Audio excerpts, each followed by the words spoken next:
Welcome back everyone. नमस्ते सभी को। आज पतंजलि योग सूत्र श्रृंखला में हम पतंजलि योग सूत्र के 23वें सूत्र को समझने का प्रयास करेंगे। 23वां सूत्र कहता है ईश्वर प्राणिधाना द्वा।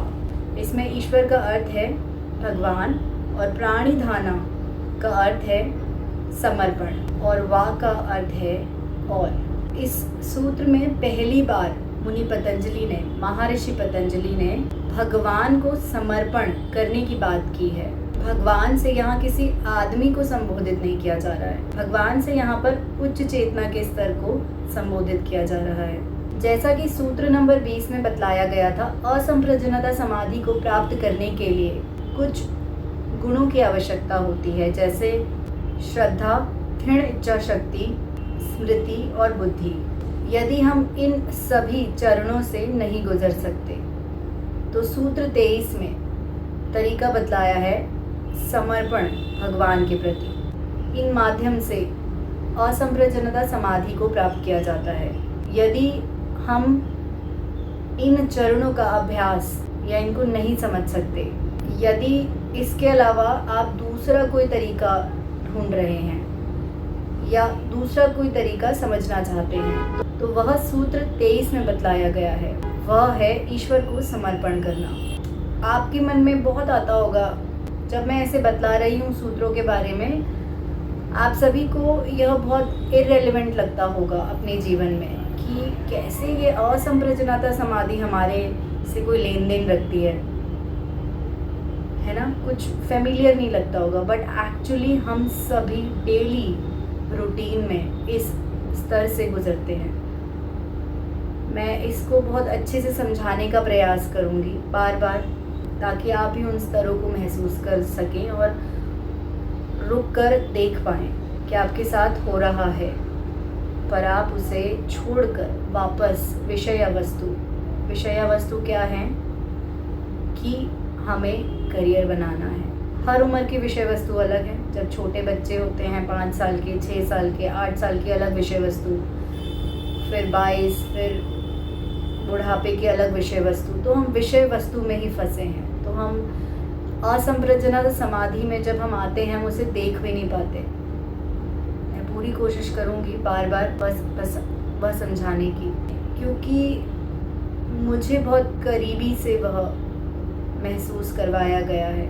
ज़रूर आपको बतलाऊंगी कि कैसे आप असंप्रज्ञाता समाधि की स्थिति से गुजरते हैं और उसे मन का भ्रम, मन का वहम सोचकर फिर से कलेक्टिव कॉन्शियसनेस में आकर और फिर से विषय वस्तु में लग जाते हैं।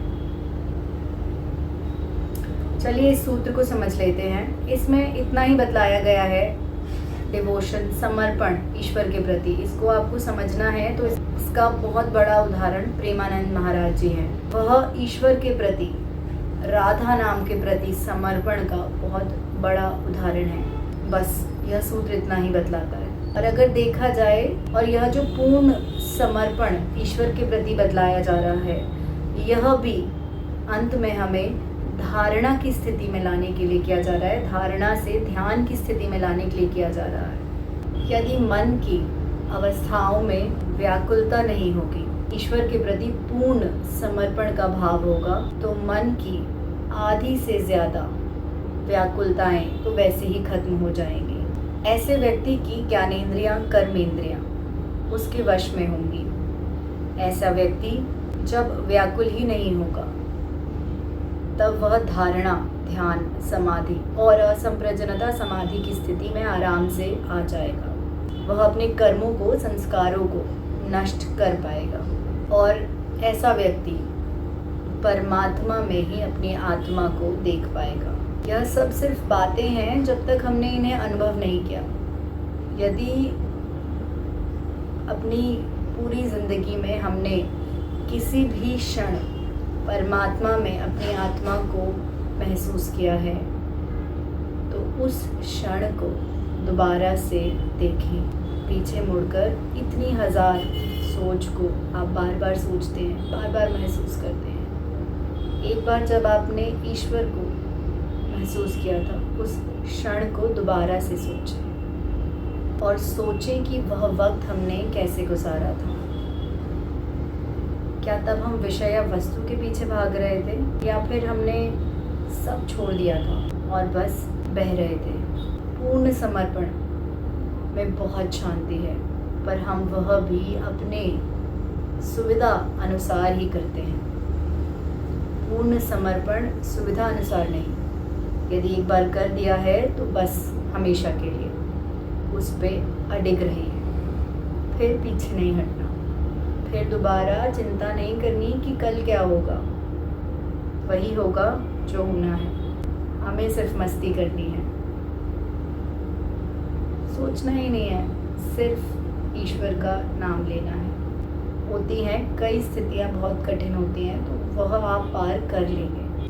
जो सच में स्थिति होती है मुश्किल, वह पार भी हो रही होती है, थोड़ा थोड़ा ही सही, बट वह पार हो रही होती है।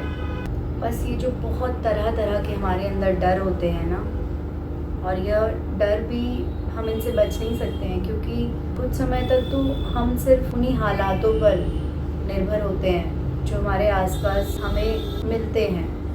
हम स्वयं की बुद्धि तो इस्तेमाल कर ही नहीं सकते हम मनुष्य। हमारी तो असल ज़िंदगी ही शुरू होती है जब हम कलेक्टिव बुद्धियों को इस्तेमाल कर करके गलत रास्ते पे खड़े होते हैं, या उसी रास्ते पे खड़े होते हैं जहाँ पर लिखा होता है कि स्वयं को जाने।